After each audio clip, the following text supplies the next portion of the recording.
কেউ পৃথিবীতে বেঁচে থাকতে পারবো না। এটা আল্লাহর নিয়ম, আল্লাহর নির্ধারিত পথ।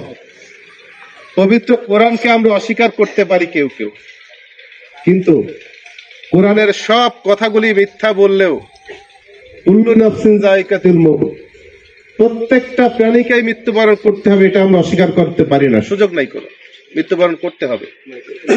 এবং আমরা অধিকাংশ মানুষ এটা মনে করি মৃত্যুর পরে আমাদের একটা ফয়সালা আছে, যে আল্লাহ সুবহানাহু ওয়া তাআলা আমাদেরকে দুনিয়ায় সৃষ্টি করেছেন, এই দুনিয়ায় যিনি তৈরি করেছেন তিনি বলে দিয়েছেন দুনিয়ায় চলার জন্য তোমাকে স্বাধীনতা দেওয়া হয়েছে। তোমার স্বাধীনতা দিয়ে আমি যে বিধান দিয়েছি আল কোরআন, সেই বিধান মতে যদি তুমি এই কাজগুলি করতে পারো তাহলে মৃত্যুর পরে তোমাকে জান্নাত দেওয়া হবে।